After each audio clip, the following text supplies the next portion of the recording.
Olá, caros estudantes, tudo bem? Bem-vindos a mais uma aula de Biologia. A aula de hoje eu vou falar sobre o sistema digestório humano. Se vocês observarem, o sistema digestório humano, ele é um outro processo fisiológico.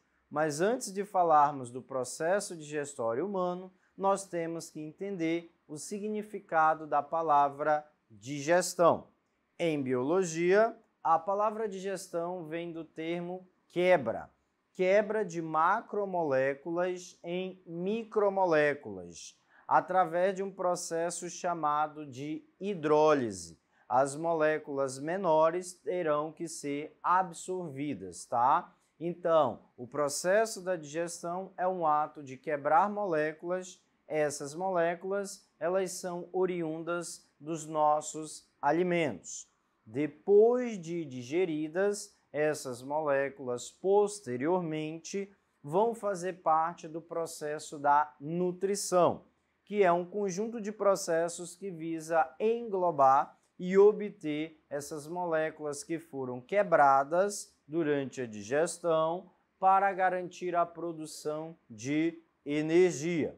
Então vamos agora falar um pouquinho sobre o mecanismo da digestão.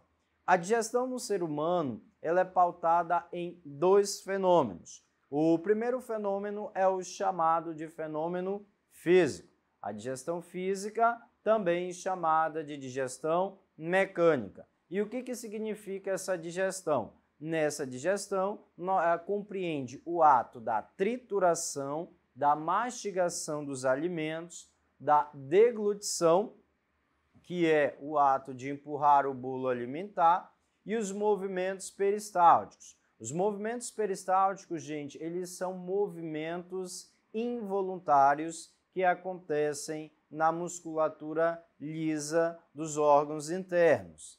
E, por fim, os processos digestivos químicos, que fazem parte da digestão dos alimentos por meio da ação de enzimas, que são moléculas orgânicas que vão acelerar as reações químicas no processo da digestão. Agora, vamos falar um pouquinho sobre as principais estruturas que fazem parte do sistema digestório humano. Então, todo o alimento, inicialmente, ele adentra pela boca, né? A boca, ela vai abrigar o alimento, lá na boca que tem os dentes, a língua, o alimento entra por lá, percorre o canal chamado de faringe. Depois da faringe, né, ele vai passar o alimento pelo esôfago, que é um túbulo musculoso, e do esôfago ele vai passar para o estômago, que é um outro órgão que vai absorver alimentos, né, e depois do estômago vai para um dos maiores órgãos do trato digestório, que é o intestino.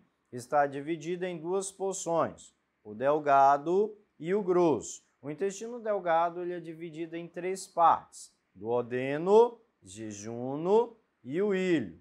E o intestino grosso, que basicamente é o de maior proporção em termos de comprimento, né? Em termos de grossura, né? Como a gente pode assim dizer.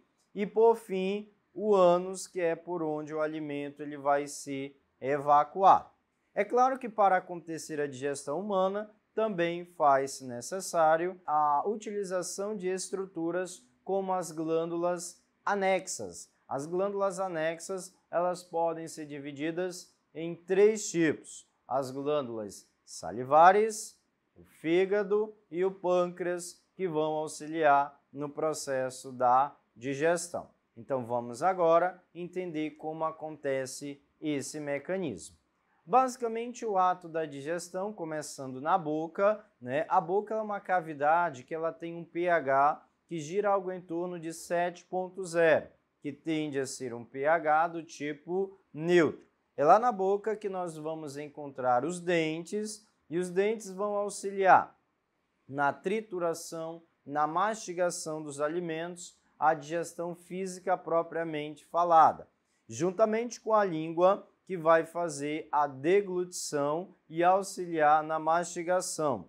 Também na nossa boca, nós vamos encontrar as glândulas salivares, as glândulas que vão produzir a saliva, e essa saliva ela vai conter uma enzima chamada de amilase salivar. Ela também pode ser chamada de pitialina.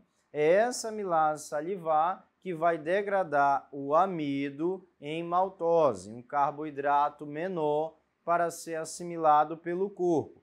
É no final da boca também, gente, que vai ser formada uma massa chamada de bolo alimentar, que desce da boca e vai para um outro local chamado de esôfago. O esôfago ele é um tubo musculoso que, por meio de movimentos chamados de peristálticos, que são movimentos involuntários dessa musculatura lisa, vão direcionar o bolo alimentar para uma outra cavidade chamada de estômago.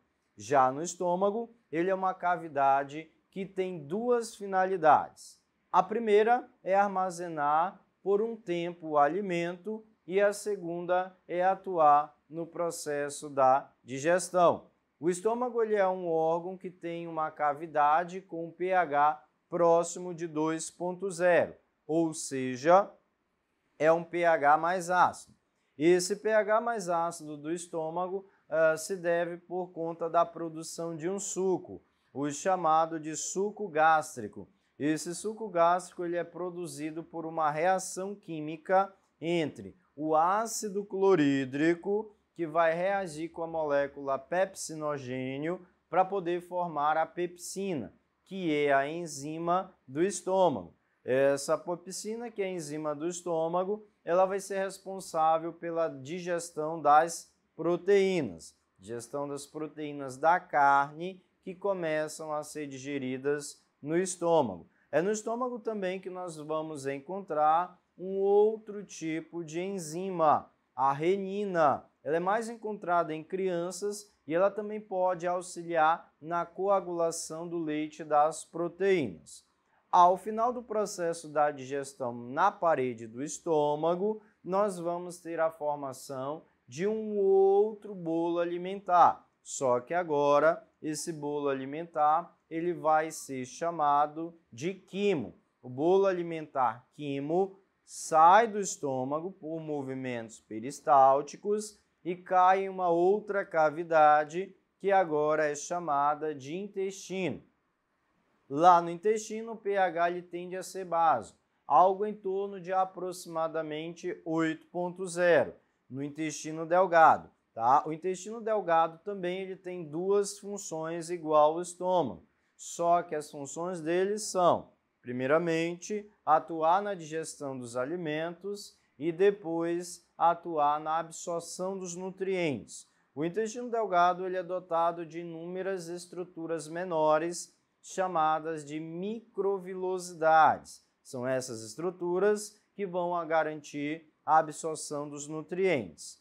Lá na luz do intestino delgado, nós podemos encontrar uma série de enzimas que são lançadas para lá.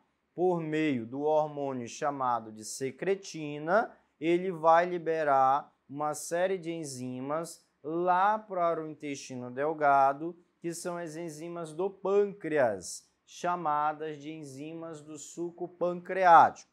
E por meio de um outro hormônio, chamado de colecistoquinina, ele vai estimular a contração da vesícula biliar. A vesícula biliar, ela basicamente vai eliminar um líquido chamado de bile, que também vai facilitar no processo da digestão dos alimentos lá na luz do intestino delgado. Podemos observar que na primeira parte do intestino delgado, chamado de duodeno, além da presença do suco pancreático, da bile, nós temos também o suco entérico. O suco entérico é uma série de enzimas que vão auxiliar na digestão dos alimentos. Essas enzimas do suco entérico são as próprias enzimas do intestino. O fígado também tem seu papel importante na digestão. tá? Por quê? Porque o fígado ele vai produzir a bile, um líquido amarelo esverdeado. Apesar de não ter a função de enzima, a bile ela vai facilitar a emulsificação de gorduras, ou seja, ela vai facilitar a ação de algumas enzimas para poder neutralizar a acidez do quimo. E vai também o fígado ter outras funções importantes, como, por exemplo, armazenamento de vitaminas, armazenamento do glicogênio, destruição do álcool, destruição das hemácias velhas no nosso corpo. Então, ele é um órgão multifuncional que também auxilia no processo da digestão. Feito isso, temos o pâncreas. O pâncreas ele é um outro órgão classificado como sendo uma glândula mista que vai ser responsável pela eliminação do suco pancreático. O suco pancreático, gente, ele é formado por uma série de enzimas.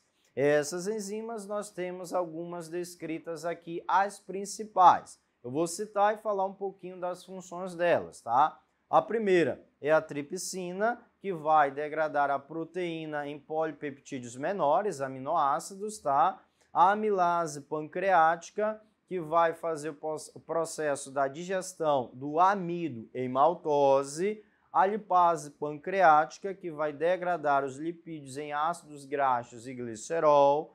E também as nucleases, que são enzimas que vão degradar os ácidos nucleicos em nucleotídeos. Eis aí as principais enzimas do suco pancreático, auxiliando também na digestão dos alimentos.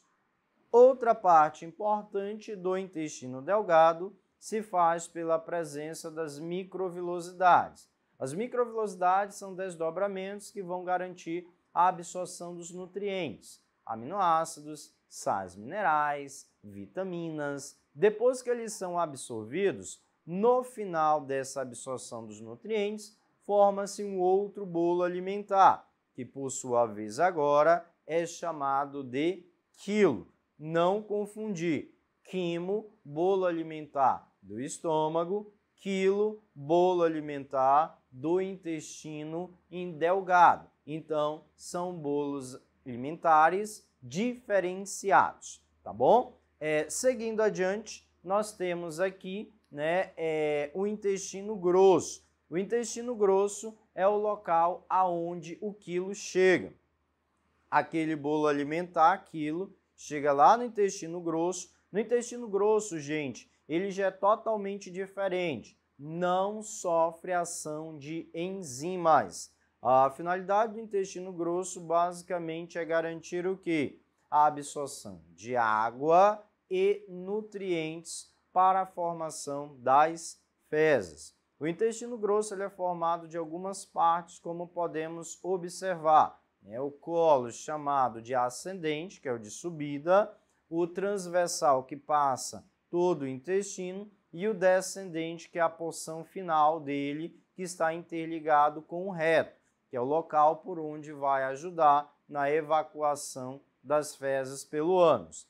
Também, próximo ao intestino grosso, podemos encontrar, né, o apêndice, tá? Que ele é um órgão vestigial que já teve uma função muito importante na digestão humana. Hoje em dia tem um papel secundário, tá? Então, finalidade do intestino grosso é absorver nutrientes, atuar na formação do fecaloma, das fezes, e depois de um tempo evacuada pelo ânus, tá? Aqui são as partes do trato digestório, como podemos observar, né? A parte do intestino grosso, né? A parte final dele, que é o reto, e o ânus, que é o esfíncter, que vai garantir aí, de fato, a evacuação das fezes humanas, tá? Nós temos aqui dois distúrbios importantes que eu vou falar rapidamente para vocês do trato digestório. Um é o refluxo gastroesofágico, que é basicamente o quê? Quando o bolo alimentar que estava lá na parede do estômago, ele volta para o esôfago, fazendo um refluxo. Esse refluxo gastroesofágico, quando ele volta, ele pode gerar problemas no corpo, tais como esofagite, que é a inflamação do esôfago. Caso não tratada, pode evoluir para um quadro de úlcera, que é algo mais grave. Esse é um problema recorrente de algumas pessoas, o refluxo gastroesofágico. E o outro, que é o mais famoso de todos, é a gastrite, que é a inflamação da parede do estômago. A gastrite ela pode ser oriunda de várias causas. Uma delas pode ser a proliferação de bactérias que podem levar à inflamação e à irritabilidade da parede do estômago. Essa gastrite é um problema também que pode aparecer bastante, tá bom? Então, 2 probleminhas básicos de sistema digestório, só para a gente ficar sabendo, tá? Gostaria aí de agradecer vocês. Hoje eu falei um pouco sobre o sistema digestório humano, as principais partes, as principais enzimas, e qualquer dúvidas vocês poderão procurar, no caso, os monitores. Desde já, agradeço a presença de todos e até a próxima. Tchau, tchau!